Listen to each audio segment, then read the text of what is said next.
a grandeza inigualável de Deus.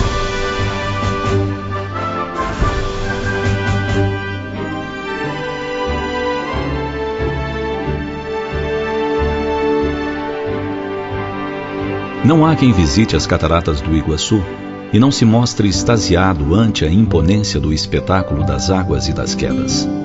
São 275 quedas d'água, com uma altura superior a 70 metros, ao longo de mais de 2 quilômetros do rio Iguaçu.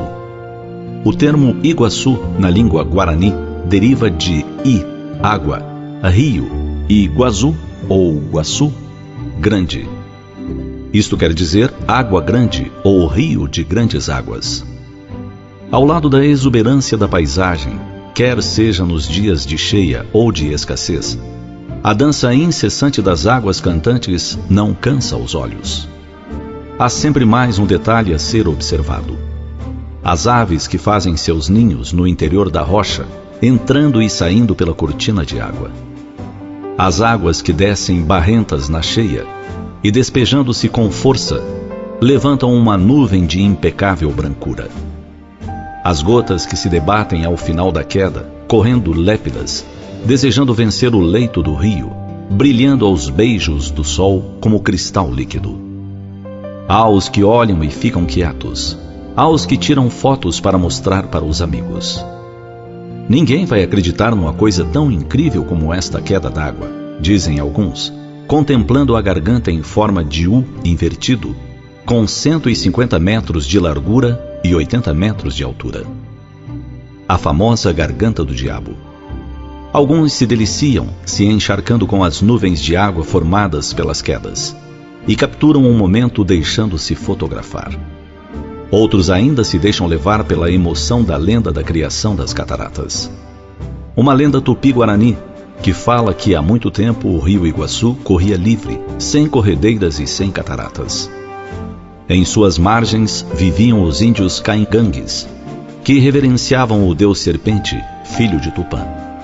O cacique da tribo tinha uma filha formosa, chamada Naipi. Ela deveria ser consagrada ao culto da divindade, da grande serpente. Um jovem guerreiro de nome Tarobá se enamorou de Naipi. No dia da consagração da jovem, o casal fugiu, descendo o rio numa canoa. Furiosa com os fugitivos, a grande serpente penetrou na terra e retorceu-se. Provocou desmoronamentos que foram caindo sobre o rio, formando os abismos das cataratas. Envolvido pelas águas, o casal caiu de uma grande altura. Então, Tarobá se transformou numa palmeira à beira do abismo. Naipi se transformou numa pedra junto da grande cachoeira, constantemente açoitada pela força das águas. Vigiados pelo deus serpente, eles permanecem ali. Tarobá condenado a contemplar eternamente sua amada, sem a poder tocar. A lenda é apaixonante e envolvente. Os namorados a apreciam e se encantam, descobrindo a palmeira e a pedra. Em verdade, quem se detém a observar a majestade do conjunto das cataratas, quedas, corredeiras, luxuriante vegetação, não pode deixar de pensar na grandiosidade de Deus. Deus, o escultor incansável que talhou as rochas no decurso do tempo com sua vontade. Deus, que criou a abundância das águas e lhes conferiu sonoridade, de forma que quem ouve a sequência das quedas, constante, pode perceber um mantra, ou um cantochão, e embalar a própria alma. Enquanto ainda nem havíamos acordado como homens, senhores de nossa razão, Deus espalhava as sementes do seu amor, criando a mata diversificada de 1000 nuances diferentes. De verdes que se sucedem e se misturam, de folhas, flores, diversidades, onde as borboletas ensaiam bailados de intraduzível colorido. E pintor inigualável, continua até hoje alternando as cores nos arco-íris. Um aqui, outro acolá, indo de um lado a outro da enorme cratera, por onde se esvaem constantemente as águas no leito do rio.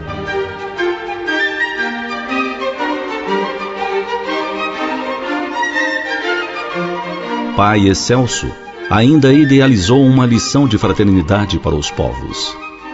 A maioria das quedas d'água fica em território argentino. Mas efetivamente, é do lado brasileiro que se apreciam os mais belos panoramas.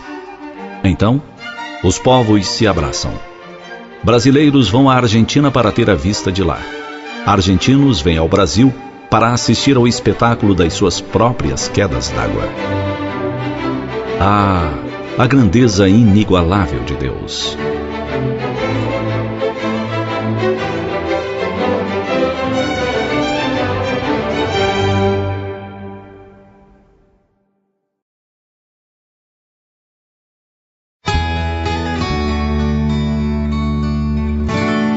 Amar a Deus.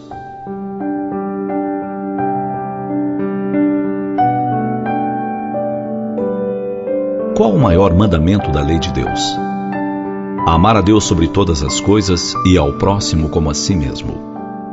Aí estão contidas toda a lei e os profetas, nos disse Jesus. Quando perguntado pelos doutores da lei qual o maior mandamento da lei de Deus, Jesus foi firme ao afirmar o amor como o maior mandamento. Acima de tudo, amar a Deus de toda a alma e de todo o coração. Mas como se pode amar a Deus? Sendo Deus imaterial, etéreo, parece tão distante de nós que fica difícil entender como amá-lo. E ainda, o que Deus entende por amá-lo?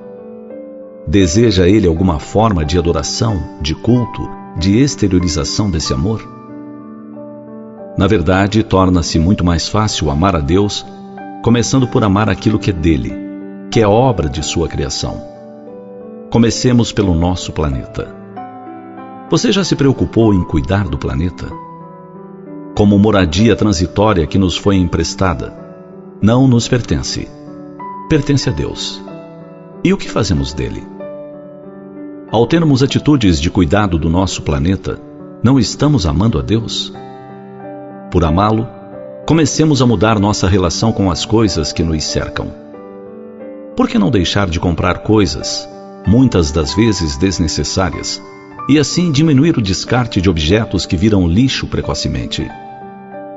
Quantas vezes trocamos o aparelho celular sem necessidade, o aparelho de TV, o computador, a máquina de fotografar, sem necessidade? E aí, quando compramos um novo, para onde vai o velho? Permitimos-nos uma onda de consumismo sem perceber o quanto comprar pode virar sinônimo de gerar lixo. E geramos um lixo sem nos preocuparmos com o que fazer com ele. Para onde vai a bateria do celular descartado? As pilhas que usamos? O computador sucateado precocemente? Um mundo novo com tanta tecnologia exige reflexões novas de cada um de nós. Somos 7 bilhões de espíritos reencarnados nessa escola chamada Terra. E todos temos a necessidade de aqui estarmos para o aprendizado necessário. Para que nosso planeta consiga servir de morada para todos nós, é necessário que cuidemos dele. Que nossos hábitos e atitudes não sejam inconsequentes e levianos. Se a temperatura do planeta aumenta, ameaçando vidas, o que está ao nosso alcance fazer? Se o volume de lixo gerado em nossa cidade é demasiado, o que podemos fazer? São as pequenas atitudes de nossa parte que demonstram nosso respeito e amor a Deus.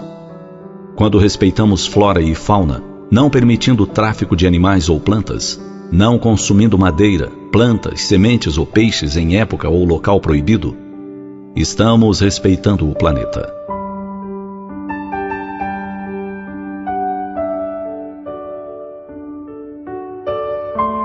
O amor a Deus se mostra muito mais efetivo ao amarmos as obras de sua criação do que amá-lo em palavras que não se refletem em atitudes. E ao respeitar o planeta, estamos dando provas inequívocas de amor ao Criador, Deus nosso Pai.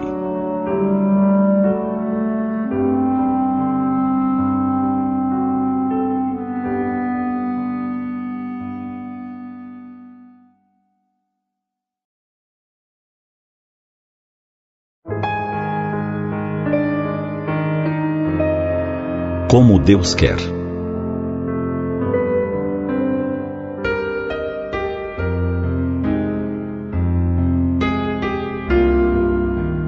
Às vezes, quando nuvens borrascosas enegrecem o céu, anunciando chuva, olhamos para cima e dizemos: ah, deveria chover somente da meia-noite às 6 da manhã. Aí a chuva faria seu papel e não atrapalharia a vida de ninguém. Em outros dias, quando a estiagem se faz longa, ficamos aguardando que as nuvens prenunciadoras da chuva benfazeja cheguem logo. Paradoxalmente, se o final de semana se aproxima e o anúncio é de aguaceiro, reclamamos: tinha que ser no final de semana? Precisava chover para estragar o meu lazer? Outros, ao contrário, dizem: por que chove durante a semana, quando se precisa sair para estudar, trabalhar? Deveria chover só nos feriados. Todas essas expressões, que são muito comuns em nosso cotidiano, demonstram o quanto ainda somos egoístas. Pensamos somente em nós.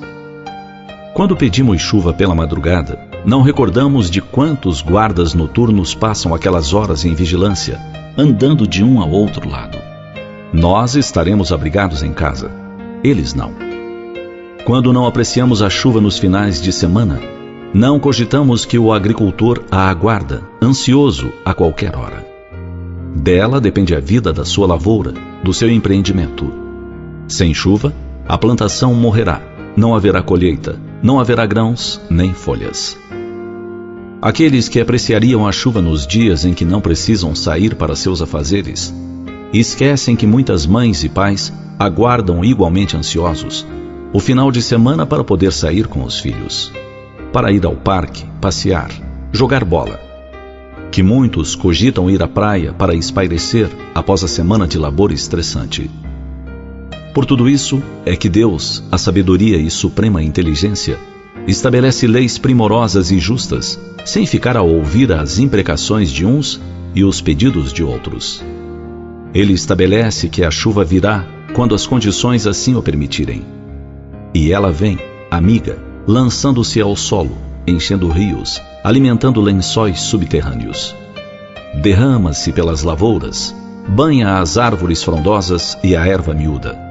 Higieniza a atmosfera, alegra a natureza.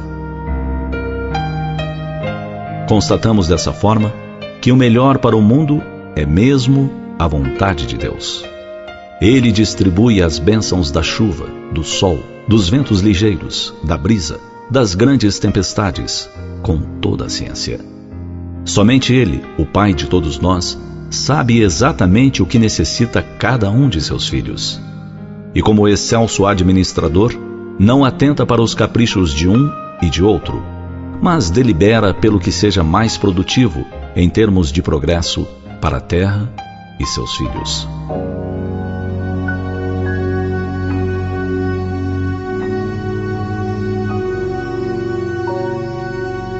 Por isso, quando o sol se fizer inclemente ou a chuva se fizer contínua por largo período, pensemos: Deus sabe o que faz. Na terra de provas e expiações em que nos situamos, ainda por muito tempo estaremos a braços com essas vicissitudes, que são as intempéries, a que chamamos de capricho do clima, ou resultado de nossa própria imprevidência. Também cogitemos de que habitamos um planeta com 7 bilhões de pessoas e que de forma alguma podemos pensar somente em nossas necessidades e nossos desejos. Habituemo-nos, pois, em questões cujo comando nos foge, a crer que a vontade de Deus é a melhor. Por sua sabedoria, por seu amor, por sua ciência de todas as coisas, Ele sabe o tempo de tudo prover para os filhos, a quem concedeu o imenso campo planetário para viver, crescer e semear. Pensemos nisso.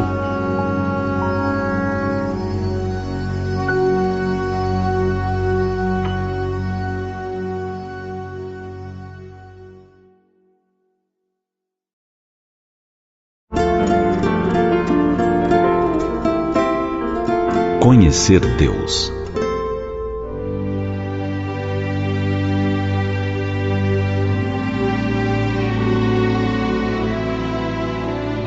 Algum dia você já ficou imaginando como seria Deus? Qual seria a imagem de Deus? De um modo geral, nos vem à mente a figura de um ancião, barbas longas, brancas, muitas vezes sentado em um majestoso trono, a cuidar das coisas daqui de baixo. A herança cultural que carregamos nos traz essa imagem, que ao ser analisada mais detidamente, vemos ser distante do que possa ser real. Vejamos, em que parte do espaço estaria Deus olhando para baixo? Qualquer que seja essa resposta, nos perguntaríamos: e os outros planetas, os outros corpos celestes que estarão acima, ao lado, atrás? Como ele cuidará de todos esses, se já não estarão sob seu olhar? Ainda, por que a figura de Deus como um ancião? Será que ele já foi jovem um dia? O tempo lhe alterou o semblante, como acontece conosco? E como pode o tempo alterar a figura de Deus, se Deus é a causa primeira, a origem de todas as coisas? Podemos nos perguntar ainda, por que a figura masculina a representar Deus? Não poderia ser uma figura feminina, como acreditavam algumas culturas antigas? Na dificuldade de transcender nosso pensamento, damos a Deus a figura humana, emprestamos ao Criador do céu e da terra a pobre imagem humana, como se isso fosse suficiente e mesmo necessário para ver e entender Deus.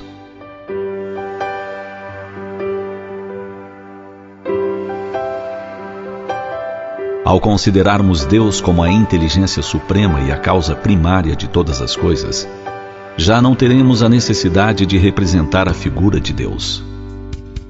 Como sabemos a causa e origem de tudo, é fácil entender que não há como representá-lo na limitação de nosso pensamento e sentimento. Percebemos que se ainda não conseguimos entendê-lo, ou não há como representá-lo, já o podemos sentir. E sentimos Deus ao contemplar um pôr do sol a desdobrar o céu em inúmeros matizes, colorindo o horizonte a cada dia de maneira diferente. Sentimos o Criador e toda a pujança do seu amor a nos tocar, na grandiosidade da natureza que se faz bela, harmoniosa e generosa, dando-nos o suporte para a vida física no planeta.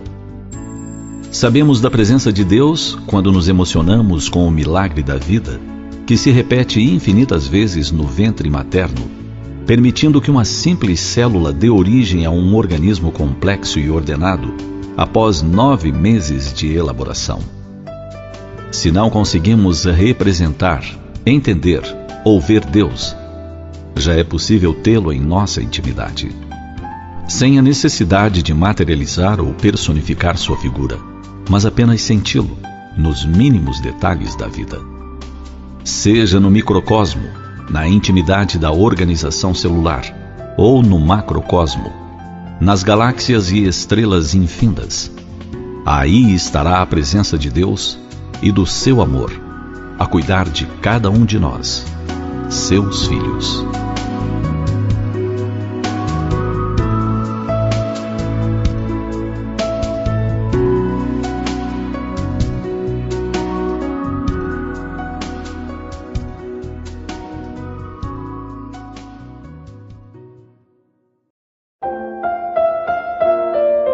Deus castiga?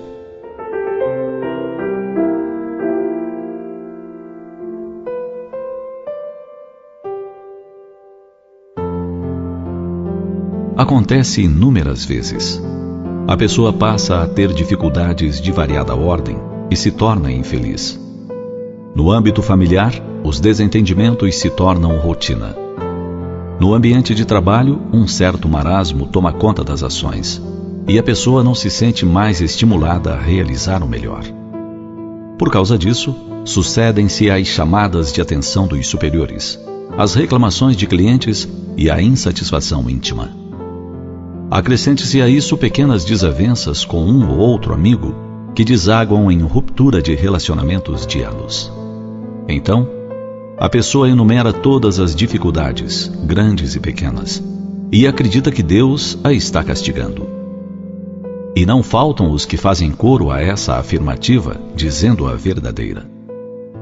Deus castiga porque a pessoa foi desonesta em algum momento.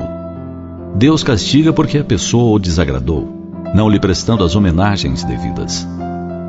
Deus castiga porque a pessoa não está vinculada a essa ou aquela denominação religiosa para fazer o bem.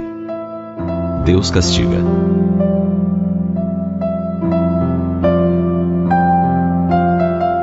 Que forma pequena de conceituarmos Deus. Deus, que é nosso Pai, soberanamente justo e bom, viveria a dar castigos aos filhos que Ele criou por amor? Deus, de quem Jesus afirmou que veste a erva do campo, que hoje se apresenta verde e amanhã já secou e é lançada ao fogo. Deus, de quem Jesus nos cientificou que providencia o alimento para as aves que voam pelos céus, porque elas não semeiam. Terá acaso Deus maior cuidado com a erva, os animais, do que com os seres humanos? Observamos que no mundo, o homem tem graduações para o atendimento prioritário, onde o ser humano é mais importante do que o animal, por sua condição de ser moral, imortal. Também observamos que em casos de grandes comoções e necessidades, o homem salvaguarda os seres mais frágeis, idosos, crianças, mulheres. Ora, será Deus menos sábio que nós mesmos? Pensemos nisso e abandonemos de vez essa ideia de que Deus castiga. Se Deus regesse o universo ao sabor de paixões, como as que temos nós, os humanos, viveríamos o caos. Em certa manhã ele poderia estar de mau humor, e porque um número determinado de pessoas de um planeta o desagradasse, resolveria por eliminar aquele globo do conjunto universal. Por ter preferências por uns seres em detrimento de outros, concederia bênçãos inúmeras àqueles, deixando de atender a esses que não lhe mereceriam melhor atenção.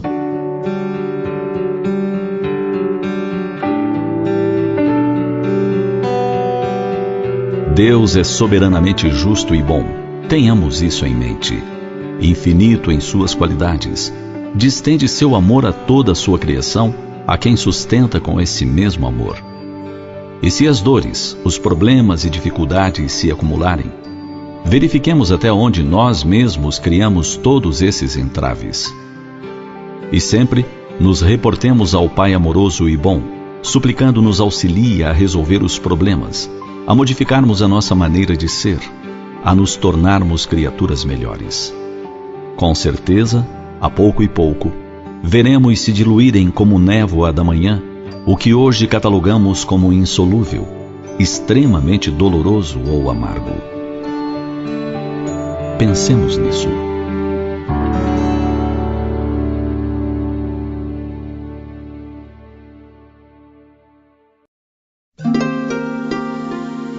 Deus e nós.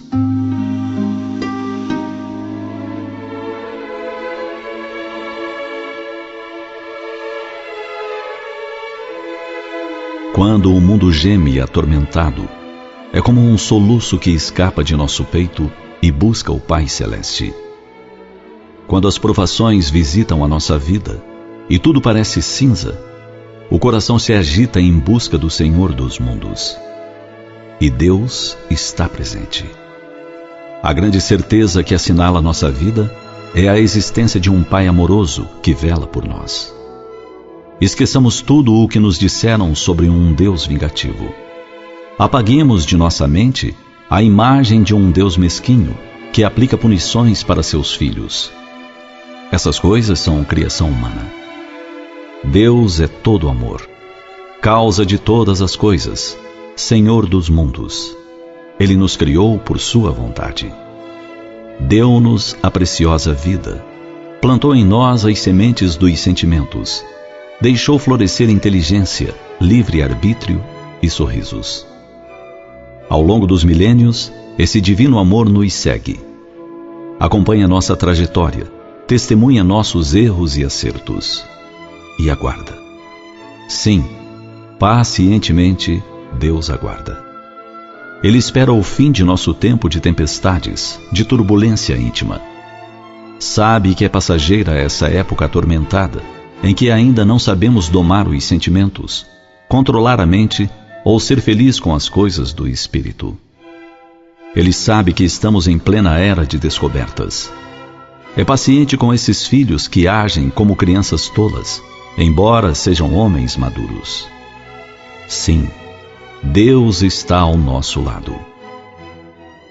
Para ver os sinais dessa presença grandiosa, basta aprender a ler o grande livro da natureza. Cada estrela que reluz no céu é um recado do Pai Celeste. O brilho dos sóis nas galáxias distantes nos fala da magnífica criação além da Terra e nos transmite a mensagem silenciosa. Mesmo no breu das noites escuras, há luzes de esperança. Deus está vivo nas flores que criou para enfeitar jardins e campos. Girassóis, lírios, rosas e margaridas traduzem o carinho divino por todos nós. Se Deus os veste tão ricamente, muito mais faz por nós.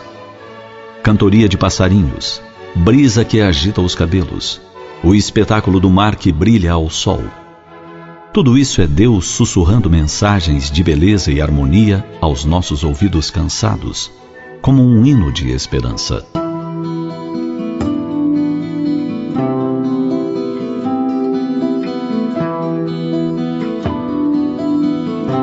Por isso, não demoremos mais. Abramos a janela da alma para Deus. Ele está ali, no templo do nosso coração. Para amá-lo, aprendamos a cuidar de tudo o que Ele criou. Mesmo que não entendamos alguém, não concordemos com algo, ou não gostemos de alguma coisa, esforcemo-nos ao menos para respeitar o fruto do trabalho divino. Já é um belo começo. Deus sorri de volta quando o buscamos. Portanto, busquemo-lo. Um dia estaremos frente a frente com a morte. E mesmo que tenhamos milhares de amigos, essa será uma experiência solitária, uma viagem individual. Estaremos diante de nós mesmos. Os parentes, amigos e amores ficarão para trás, ou terão partido antes. E nessa hora suprema, haverá somente um ser a quem poderemos chamar com inteira confiança: Deus. É ao nosso Pai que volveremos os olhos cheios de esperança.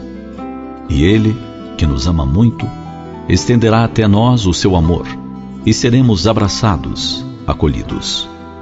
No colo desse Pai divino, nos sentiremos embalados como pequenas crianças, e nosso coração se encherá de imortal alegria.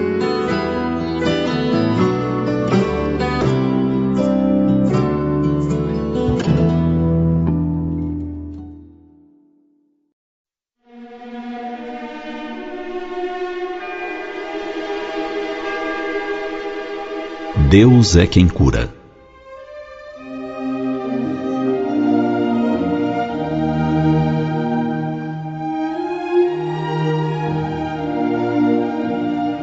Alguns homens, quando realizam grandes feitos, costumam encher-se de orgulho. Chegam a pensar que são infalíveis em sua atuação e creem que tudo podem. E isso nos recorda do grande mestre e criador da homeopatia, Samuel Christian Hahnemann. Uma postura de verdadeiro sábio. Em 1835 chegou a Paris e começou a clinicar, embora o descrédito e o ataque de muitos dos seus colegas alopatas. Foi então que a filha de Ernest Legouvé, membro da Academia Francesa, famoso escritor da época, adoeceu gravemente. Um artista de nome Duval foi chamado para fazer um retrato da jovem agonizante. Era a derradeira lembrança que o pai amoroso desejava ter da filha que se despedia da vida. Concluída a tarefa, executada com as emoções que se pode imaginar, Duval fez ao pai uma pergunta nevrálgica: se toda a esperança está perdida, por que o senhor não tenta uma experiência com a nova medicina que tanto alvoroço tem feito? Por que não consulta o Dr. Hahnemann? Nada havia a perder, e o pai chamou o homeopata. Quando o ouviu, pareceu-lhe estar de frente a um personagem fantástico de contos infantis. Hahnemann era de baixa estatura, robusto e firme no andar, envolvido em uma capa e apoiado sobre uma bengala com um castão de ouro. Uma cabeça admirável, cabelos brancos e sedosos, lançados para trás e cuidadosamente encaracolados em torno do pescoço. Com seus olhos de um azul profundo, sua boca imperiosa inquiriu minuciosamente sobre o estado da menina. Na sequência, pediu que transferissem a enferma para um quarto arejado, abrindo portas e janelas para que ar e luz entrassem abundantes. No dia seguinte, iniciou o tratamento. Foram 10 dias de expectativa e de tensão. Finalmente, a esperança se confirmou. A menina estava salva. O impacto dessa cura, quase milagrosa, foi enorme em toda Paris. Em reconhecimento pela salvação de sua filha, apesar de muitos ainda afirmarem que Hahnemann não passava de um charlatão, Legouvé presenteou o médico com o próprio quadro pintado por Duval. Era uma obra-prima. O criador da homeopatia a contemplou demoradamente. Tomou da pena e escreveu: Deus a abençoou e salvou. Hahnemann. Considerava, pois, a cura uma bênção de Deus, da qual ele não fora mais do que um instrumento.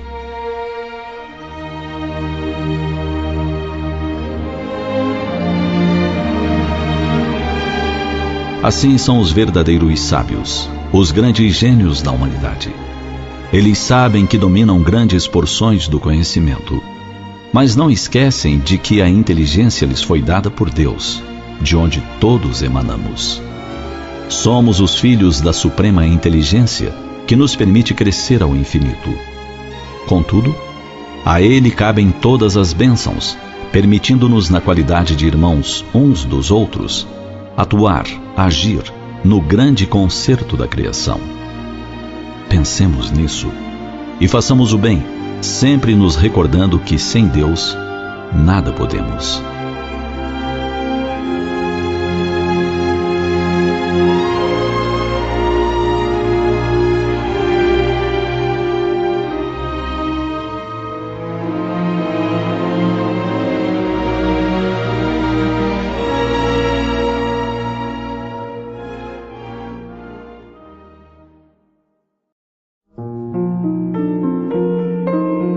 Deus existe?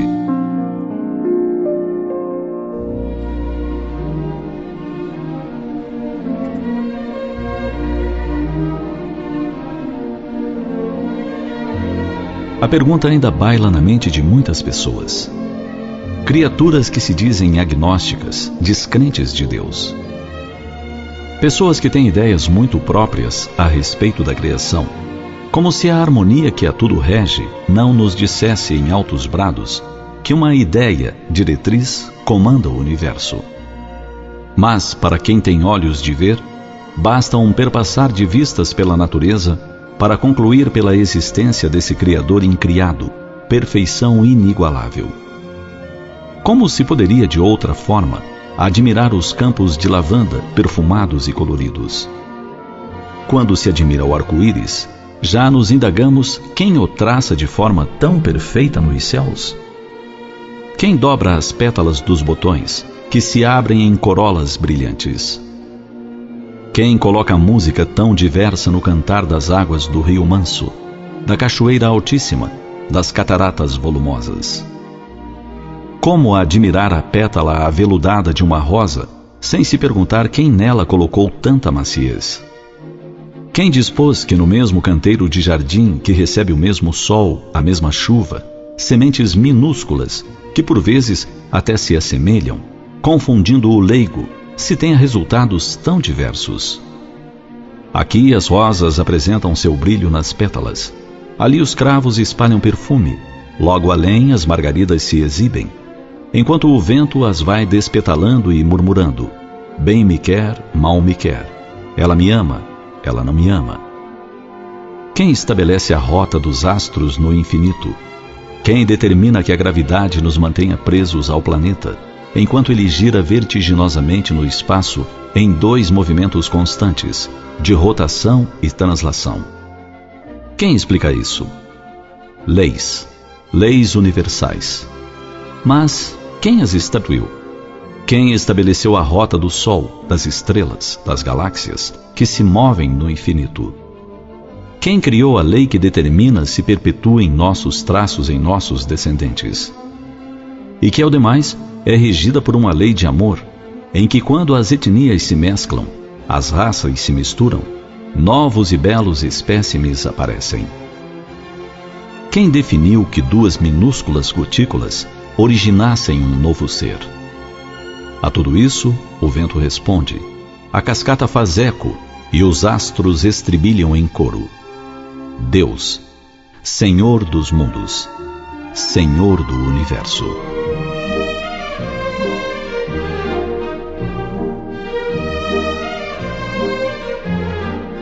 Foi Deus que tudo criou, concebeu e não cessa de criar, surpreendendo o homem a cada passo. O homem que, estudando, observando, se dá conta de que quanto mais descobre, menos sabe e mais há por descobrir. O infindável mundo de Deus, sem fronteiras, em constante expansão. Um mundo que se agiganta no espaço e se esconde no microcosmo. Um mundo a ser estudado para que se louve o seu Criador. Um Deus Pai que a cada dia engendra um espetáculo na aurora e outro no crepúsculo. Um Deus de amor que compõe sinfonias nas águas que descem dos montes e nos filetes que escorrem quase ocultos por entre pequenos seixos. Um Deus que dedilha sinfonias na cabeleira do arvoredo e murmura canções na pradaria. Um Deus, um Pai, nosso Pai.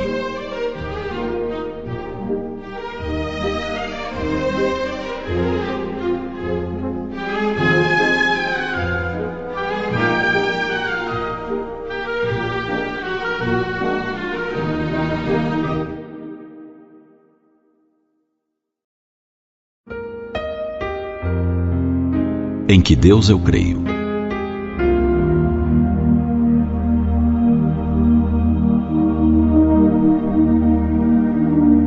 Quando se pergunta a uma pessoa se ela crê em Deus, a resposta, com raras exceções, é afirmativa. Sim, ela crê em Deus. Estranhamente, embora o expressivo número de pessoas que dizem crer em Deus, é igualmente expressivo o número dos desencantados, depressivos, desesperados. Como se pode explicar que, crendo em Deus, Pai amoroso e bom, que tudo vê, tudo sabe, tudo faz, a pessoa possa cair no poço da desesperança? Talvez a resposta esteja na forma como cremos em Deus, ou somos levados a crer. Albert Einstein, certa vez em Nova York, num diálogo com o rabino Goldstein, foi indagado se acreditava em Deus. Ele respondeu: tenho a origem judaica arraigada em meu interior. Acredito no Deus de Spinoza, que revela a harmonia em tudo que existe. Não acredito, porém, que Deus se preocupe pela sorte das ações cometidas pelos homens. Por causa desta declaração, muitas polêmicas foram geradas entre Albert, físicos e religiosos. Muitos se apegaram à sua declaração para desenvolver protestos sobre as suas teorias. Religiosos se manifestaram, dizendo que a teoria da relatividade deveria ser revista. Diziam que por trás de toda a controvérsia daquele físico estava o terrível fantasma do ateísmo. Que ele disseminava dúvidas com relação à presença de Deus sobre a criação de todo o universo e as criaturas. A resposta do físico foi serena, embora para muitos tenha continuado incompreensível.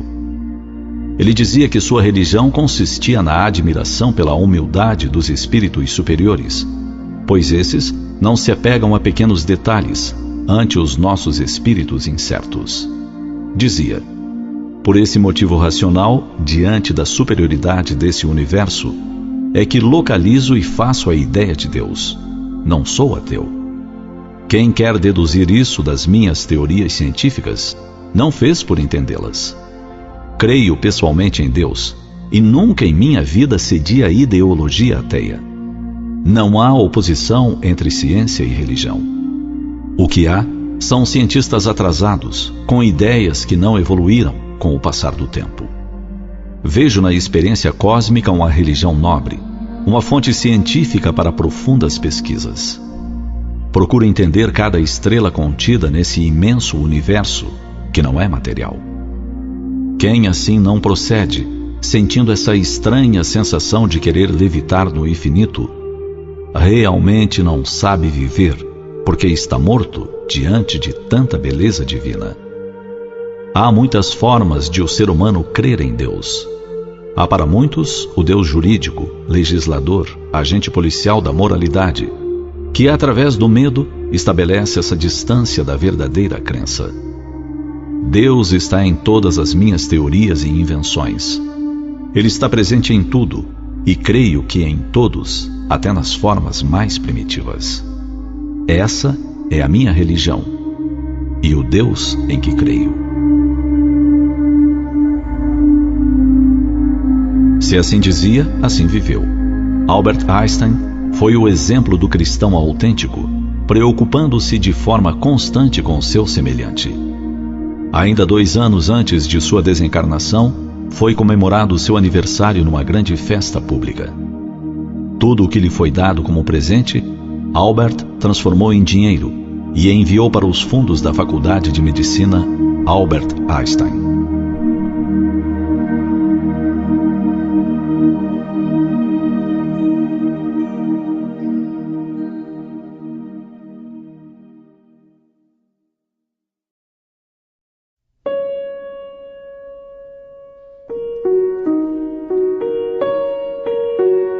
Existência de Deus.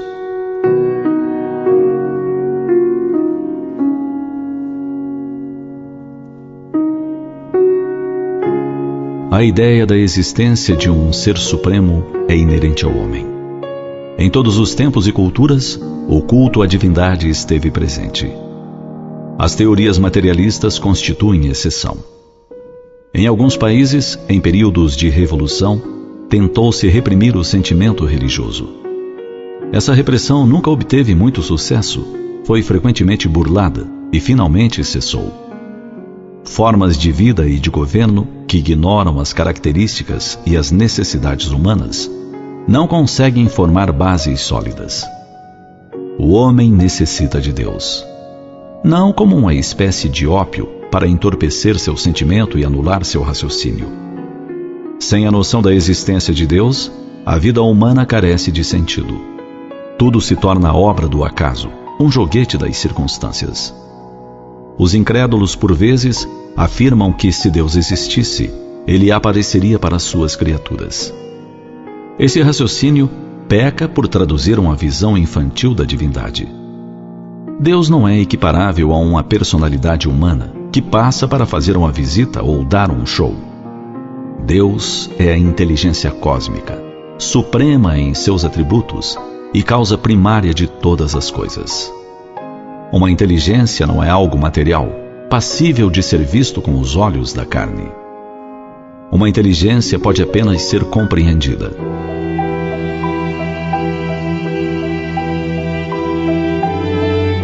Os homens ainda são demasiado limitados para compreender a essência da divindade. É certo que Deus não se mostra, mas se revela por suas obras. Constitui princípio adotado em todas as áreas do conhecimento humano, que a partir dos efeitos se chega às causas. Conhece-se a árvore pelos frutos. Suponha-se a existência de um quadro primorosamente pintado, uma autêntica obra de arte. Mesmo sendo ignorado o autor, pode-se fazer uma ideia dele. A partir do conhecido, que é o quadro, chega-se ao desconhecido, que é o autor. Ninguém imagina que o criador de tal primor seja um indivíduo tosco ou insensível. A razão indica tratar-se de um artista talentoso, com grande senso estético. Igualmente, por constituir uma hipótese absurda, não se presume que a tela, a moldura e as tintas se uniram por obra do acaso e originaram uma obra-prima. Não há efeito sem causa.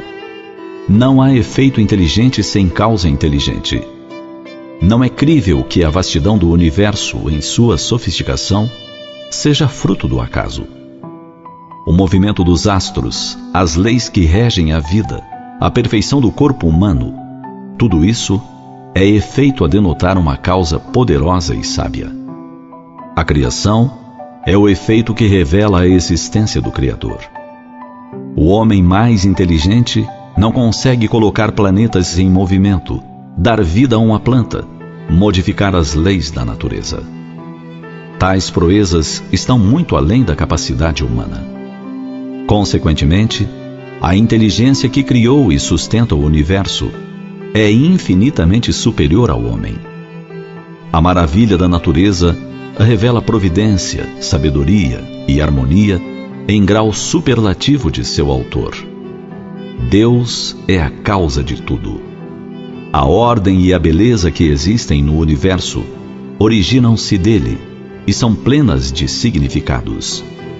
Elas sinalizam que a finalidade do viver humano é integrar-se no que de belo e ordeiro há no mundo.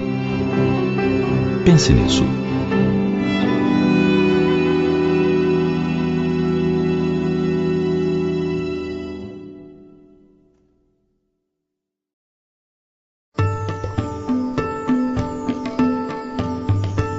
Fidelidade a Deus.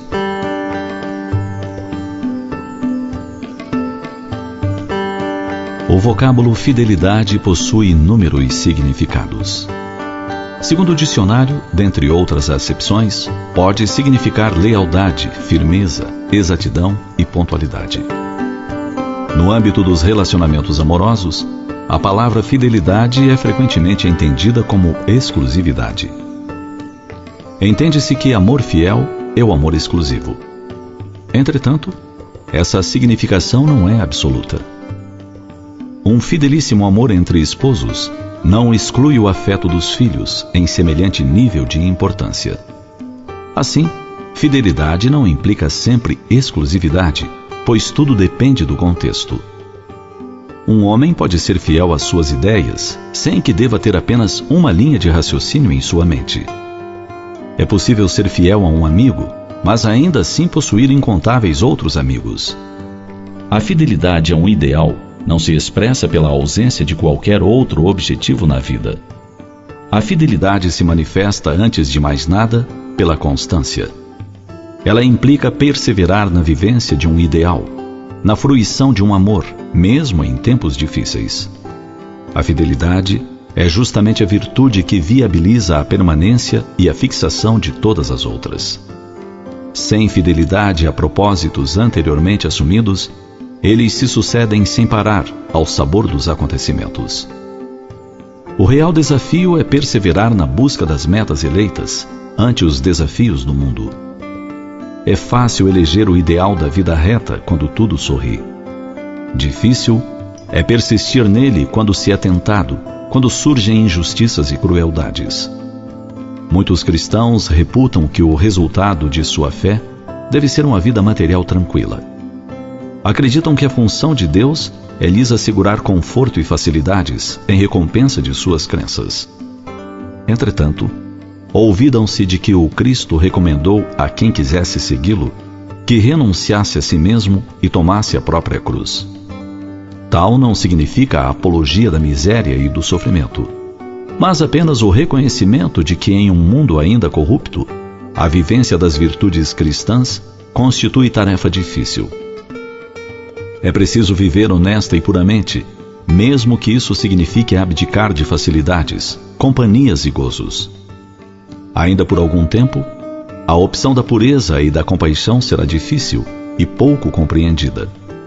Entretanto, urge reconhecer que tudo na vida tem um custo. O desfrutar de paixões consome dinheiro e saúde. A ganância e a avareza tiram a paz. Assim, não é de se estranhar que a fidelidade a um ideal de transcendência também exija algum sacrifício. A diferença é que a vivência dos valores cristãos propicia uma paz inacessível a outras opções de vida. Importa, pois, ser fiel a Deus.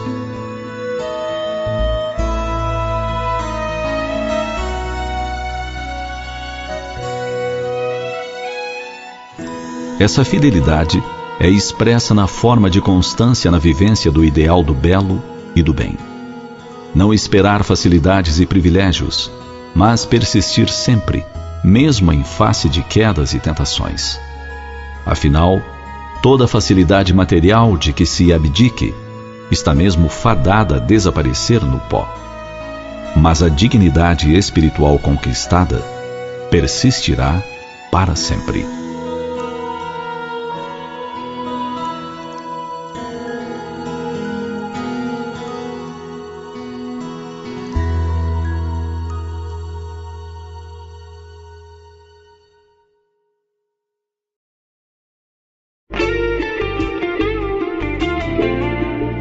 Louvar a Deus.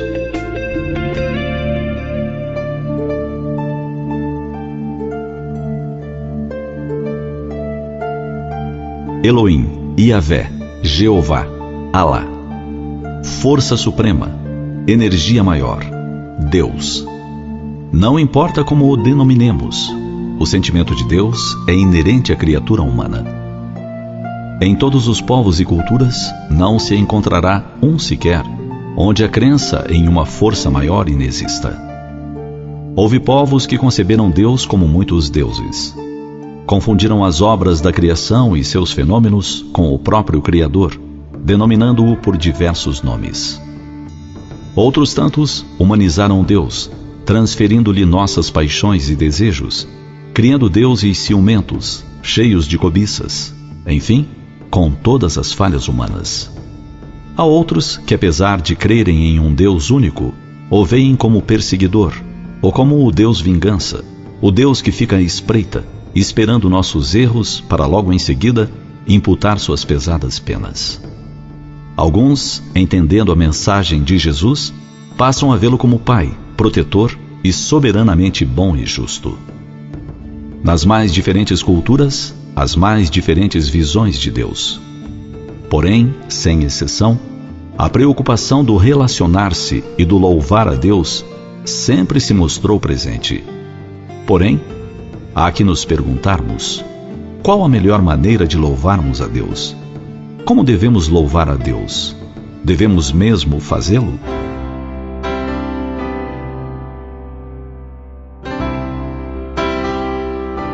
O sentimento de louvor a Deus nasce naturalmente na intimidade da criatura, quando percebe a grandiosidade do Criador. Toda vez que olhamos o milagre da vida se desenvolvendo no ventre materno e nos emocionamos, estamos louvando a Deus. Se somos capazes de parar o carro na beira da estrada, somente para admirar um trigal a esparramar-se com as carícias do vento, será esse um louvor a Deus? O arco-íris que nos faz parar um momento na correria dos nossos afazeres para admirá-lo. Um jardim florido que nos enternece a alma. O cheiro de chuva que nos faz refletir a respeito da sabedoria da natureza. São momentos de louvor ao Criador. Mas é necessário que nosso louvor se estenda além do momento de enternecimento e admiração. Deve ampliar-se no sentimento de respeito ao Autor da vida e às suas obras. Assim, estaremos louvando a Deus quando respeitarmos as obras da criação, não poluindo rios e mares, não destruindo animais e plantas. Louvaremos a Deus olhando nosso próximo como irmão e assim o tratando, trocando o olhar de indiferença com que muitas vezes cruzamos a multidão, por um olhar de ternura e apreço. Embora tantos pensem no louvar a Deus como algo etéreo ou místico, algo interno ou metafísico, o louvar a Deus pode estar nas ações mais simples do nosso cotidiano. Quando nossa mente, mergulhada na grandiosidade do amor de Deus, conseguir percebê-lo nas pequenas ações de cada dia, louvar a Deus será sentimento companheiro de nossas almas.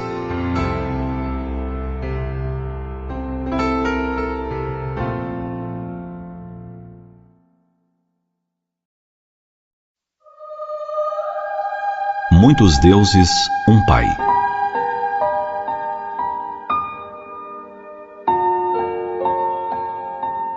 Na antiguidade, muitos eram os deuses. Basta se consulte a mitologia, e perdendo-se no tempo, encontramos uma série diversificada de entidades denominadas deuses. Desde sempre, deram-se conta aos homens que, além da esfera física, auxiliando-os em seus esforços, havia seres de outra dimensão. E como não lhes pudessem compreender a essência, os conceberam com forma humana e lhes atribuíram suas virtudes e defeitos. Assim surgiram as versões dos tantos deuses encarregados de variadas missões. Ouvindo os sons retumbantes dos céus, imaginaram alguém que estivesse a bater com um enorme martelo sobre a imensa bigorna, e surgiu Thor, deus do trovão. No mar que os vencia tantas vezes, levando vidas preciosas, com seus caprichos de ressacas, ondas enormes, tempestades, Colocaram um ser que a tudo presidia, caprichoso, Netuno. E porque os dias se sucedessem sem que eles pudessem deter as horas, imaginaram um deus que a isso presidisse igualmente, Saturno, que devorava os próprios filhos. Percebendo ainda que suas ações eram secundadas por seres invisíveis, passaram a lhes dar nomes e os invocar para as suas atividades. E surgiram Hermes, deus do comércio, Apolo, deus da medicina, Atenas, deusa da sabedoria, Vênus, Diana, Eros, deus do amor. Para cada atividade, um deus protetor. Mas acima de todos, havia o deus dos deuses, Zeus, habitante do Olimpo grego, chamado Júpiter na mitologia romana. Essas entidades interagiam com os homens, e tanto quanto cuidavam dos céus, da terra e do mar, se imiscuíam nas atividades humanas, interferindo, fazendo valer sua vontade.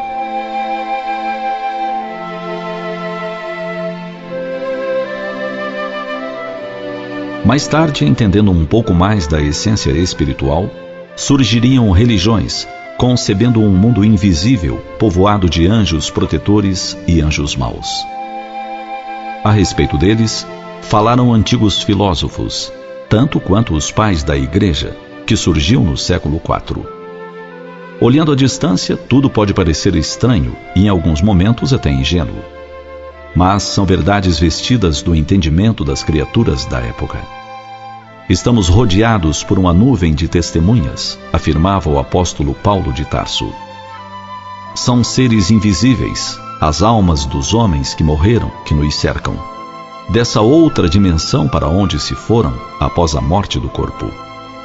E têm virtudes e defeitos, como os homens, porque as criaturas não se modificam simplesmente porque passam de uma dimensão para outra. Continuam a se interessar pelos seres amados, a assisti-los em suas necessidades, trabalhar de múltiplas formas, porque a ociosidade seria o pior de todos os castigos. De acordo com o grau de elevação ou de inferioridade em que se situem, se ocupam das mais diversas tarefas. Todos têm deveres a cumprir. Os seres mais elevados recebem as ordens de Deus e concorrem para a harmonia do universo, executando as vontades celestes. Por isso os homens os perceberam desde sempre e buscaram lhes dar nomes e tentar descobrir suas missões. Eram pedaços do grande espelho da verdade, que a pouco e pouco foram sendo juntados e ampliados. Contudo, em todos os tempos, sempre o homem entendeu que acima de si mesmo, acima dessas tantas divindades, desses seres espirituais, uma vontade governa e é soberana.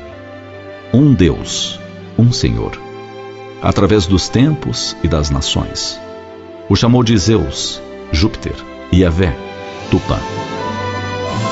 Quando veio Jesus, lhe deu um nome, para que todos o pudéssemos igualmente denominar: Pai, Pai Nosso.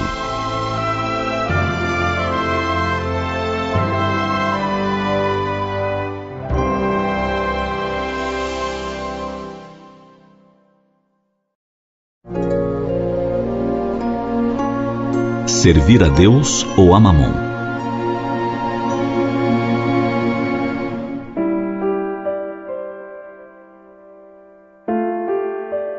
No mundo moderno, a circulação monetária dá-se com grande desenvoltura. As ocorrências da economia de um país rapidamente se fazem sentir nos mais variados cantos do planeta. Vultosos recursos circulam no mercado internacional, à procura de boas oportunidades de investimento. Mas não reside apenas aí a mutação verificada em questões financeiras. Tem-se o dinheiro de plástico, na forma de cartões de crédito e débito. Eles permitem realizar compras com simplicidade e sem a movimentação física de papel moeda. A internet também importa em uma revolução ao viabilizar a rápida transferência de vastos recursos. Não é viável ignorar a importância do dinheiro na vida humana. A miséria não constitui ambiente propício à paz e ao desenvolvimento social. Então, importa pensar no modo pelo qual nos relacionamos com o dinheiro. Não falta quem tenha preconceito quanto aos recursos amoedados. Fala-se que o dinheiro é algo sujo, como se possuísse qualidades morais. Contudo, ele é apenas um instrumento absolutamente neutro, embora dotado de grande potencial. Frequentemente se invoca a passagem evangélica na qual Jesus afirma ser impossível servir a Deus e a Mamon. Entretanto, nela não é viável identificar uma condenação ao dinheiro em si. O que o mestre deixa claro é que o dinheiro não deve ser idolatrado. Ele não pode competir com Deus no coração do homem. Mas isso, evidentemente, não significa que deva converter-se em tabu. A posse de grande fortuna, muitas vezes, instila no coração do homem uma falsa impressão de superioridade. O rico vicioso costuma ser bem recebido em todos os lugares. Isso talvez lhe dê a sensação de tudo poder e de que as regras morais não se lhe aplicam. A riqueza também propicia a satisfação dos mais loucos caprichos. Justamente por isso, ela dificulta a pacificação interior. Mas por ser uma prova difícil, não se segue que a fortuna seja intrinsecamente má. Quem dispõe de vastos recursos pode ser extremamente útil à sociedade. As indústrias empregam milhares de pessoas, assegurando dignidade aos trabalhadores. O homem é muito mais feliz ao receber um salário que mereceu do que ao estender a mão para pedir esmolas. As pesquisas que aprimoram a medicina e tornam a vida mais fácil demandam vastos recursos. Assim, o dinheiro nada tem de execrável, embora não deva ser idolatrado.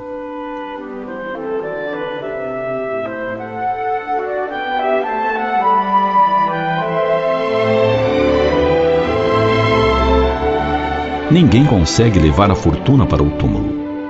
Mas o bem que se houver feito constitui um tesouro imperecível e para sempre registrado na consciência.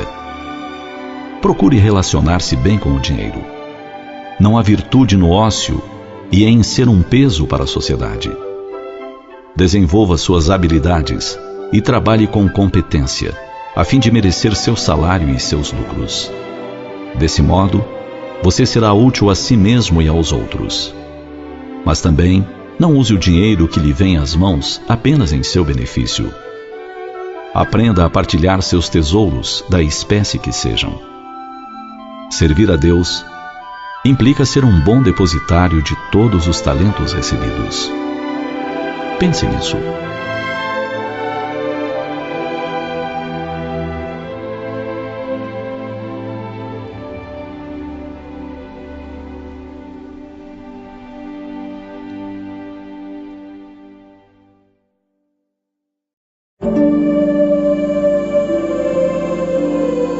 Um ser superior.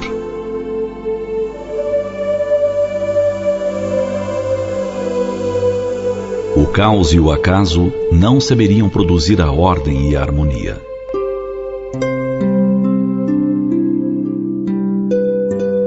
Acima dos problemas da vida e do destino, levanta-se a questão de Deus.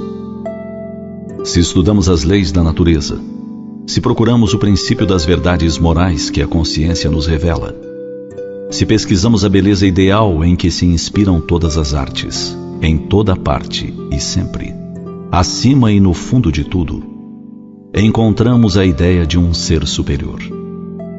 Um ser necessário e perfeito, fonte eterna do bem, do belo e do verdadeiro, em que se identificam a lei, a justiça e a suprema razão. O mundo físico ou moral é governado por leis, e essas leis, estabelecidas segundo um plano, denotam uma inteligência profunda das coisas por elas regidas. Não procedem de uma causa cega. Tal entendimento se faz necessário, uma vez que os seres carecem de nova compreensão a respeito da realidade da vida. Ceder ao perigoso materialismo se torna muito mais difícil quando se tem consciência da grandiosidade do universo e da perfeição de suas leis, regendo a vida em sua esfera palpável e moral de todos nós. Por vezes, apequenamos a existência, transformando-a numa busca incessante pelo prazer, pelos desejos imediatos, sempre ligados à matéria. Desconsideramos que estamos em um contexto maior, imensamente belo, de diversas existências sucessivas que nos conduzem para a felicidade. Felicidade da alma, construída ao longo das eras, através da conquista das virtudes, dessas potências maravilhosas do espírito a caminho do bem. A perfeição do Criador nos colocou em um processo de busca por nossa própria excelência interior. Se nosso modo de vida nos afasta dessa busca, estamos literalmente perdendo tempo. Estamos nos arriscando a cair e estacionar. Se, ao contrário, traçamos planos de vida nas esferas familiar, profissional, religiosa, artística e social, que incluem como prioridade o crescimento espiritual, eis que a perfeição vai sendo desenhada em nós. Assim, observar o Criador, inteligência suprema, causa primeira de tudo, e aprender com Ele, é fundamental para se ter uma pequena dimensão da grandiosidade que é a vida humana e seus propósitos maiores. Percebendo a presença dessa força maior, sentimos-nos abraçados e amparados. Na vida moral, saberemos que nada acontece por acaso e que toda ação gera consequências. Saberemos também que há uma justiça maior por trás da justiça vacilante dos homens da terra, colocando cada coisa em seu devido lugar. Justiça maior e também amor maior, regendo tudo, uma vez que Deus é soberanamente justo e bom. Um Pai amoroso, mais dedicado e atencioso do que qualquer exemplo de paternidade e maternidade da terra. Um ser superior, que comanda o universo de forma magistral, sem erros, sem insegurança, sem certeza. Você e eu fazemos parte de tudo isso. Somos como filhos, dando os primeiros passos rumo aos braços amorosos e seguros de nosso amado Pai.